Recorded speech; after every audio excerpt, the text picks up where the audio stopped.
রাসূলুল্লাহ সাল্লাল্লাহু আলাইহি ওয়াসাল্লাম নিয়ামতের শুকরিয়া আদায় করতেন ওই নিয়ামতের মাধ্যমে। ওই নিয়ামতের মাধ্যমেই নিয়ামতের শুকরিয়া আদায় করতেন। যেমন আল্লাহ রাসূল সাল্লাল্লাহু আলাইহি ওয়াসাল্লামকে আল্লাহ সুবহানাহু ওয়া তাআলা মানে পূর্বাপর সমস্ত গুনাহ আল্লাহ রাব্বুল আলামিন ক্ষমা করে দিয়েছেন। ত্রুটি বিচ্যুতি যা ছিল সব ক্ষমা করে দিয়েছেন। রাসূলুল্লাহ সাল্লাল্লাহু আলাইহি ওয়াসাল্লাম রাত্র জেগে দীর্ঘ সময় কিয়াম করতেন। উম্মুল মুমিনিন আয়েশা রাদিয়াল্লাহু তাআলা প্রশ্ন করলেন, হে আল্লাহর রাসূল সাল্লাল্লাহু আলাইহি ওয়াসাল্লাম, আপনি আপনার তো কাদ গাফারাল্লাহু লাকা মা তাকাদ্দাম মিন যামবিকা ওয়া মা তাআখার।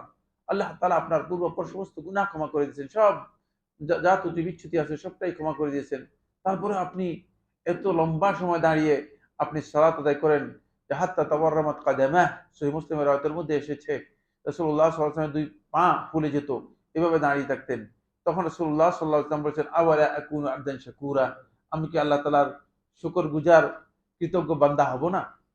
কৃতজ্ঞতার ধরন হচ্ছে আল্লাহ রাব্বুল আলামিন যেখানে আল্লাহ তাআলা যেই কাজের জন্য আল্লাহ তাআলা ছাড় দিয়েছেন সেখানে অধিক পরিমাণে আল্লাহ রাব্বুল আলামিনের কাজ করা। এটা হচ্ছে কৃতজ্ঞতার ধরন। রাসূলুল্লাহ সাল্লাল্লাহু আলাইহি ওয়াসাল্লাম এভাবেই আল্লাহ রাব্বুল আলামিনের কৃতজ্ঞতা প্রকাশ করতেন। আল্লাহ রাব্বুল আলামিনের কৃতজ্ঞতার প্রকাশ করাতেন। আল্লাহ নবী সাল্লাল্লাহু আলাইহি ওয়াসাল্লাম আনাস ইবনে মালিক রাদিয়াল্লাহু বর্ণনা করেন রাসূলুল্লাহ সাল্লাল্লাহু আলাইহি ওয়াসাল্লামের কোন এক মজলিসের মধ্যে ইন্না লাকুন্না নাউদ্দু ফি মাজলিসিন ওয়াহিদ মিন রাসূলিল্লাহ সাল্লাল্লাহু আলাইহি ওয়াসাল্লাম আকসার মিন 100 মাররা আন ইয়াকুলা সুবহানাল্লাহ আন ইয়াকুলা আস্তাগফিরুল্লাহ। রাসূলুল্লাহ সাল্লাল্লাহু আলাইহি ওয়াসাল্লামকে আমরা দেখতাম রাসূলুল্লাহ সাল্লাল্লাহু আলাইহি ওয়াসাল্লাম এক মজলিসের মধ্যে 100 বার অথবা 100 বারের বেশি আল্লাহ তাআলার ইস্তিগফার করতেন। আল্লাহ রাব্বুল আলামিনের কাছে তওবা করতেন। আর অন্য রাওয়ায়াতের মধ্যে এসেছে কানা ইয়াকুলু সাল্লাল্লাহু আলাইহি ওয়াসাল্লাম আস্তাগফিরুল্লাহ ওয়া আতুবু ইলাইহি আকসারা মিন 70 মাররা ফিল ইয়াউমিল ওয়াহিদ।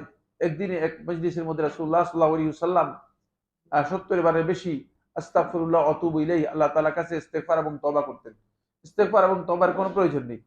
কিন্তু আল্লাহ তাআলা ক্ষমা করে দেওয়ার কারণে রাসূলুল্লাহ সাল্লাল্লাহু আলাইহি ওয়াসাল্লাম শুকরিয়া আদায় করার জন্য আল্লাহ নবী সাল্লাল্লাহু আলাইহি ওয়াসাল্লাম অধিক পরিমাণে কি করতেন? এই কাজগুলো করতেন। আমরাও আল্লাহ তাআলার শুকরিয়া আদায় করব।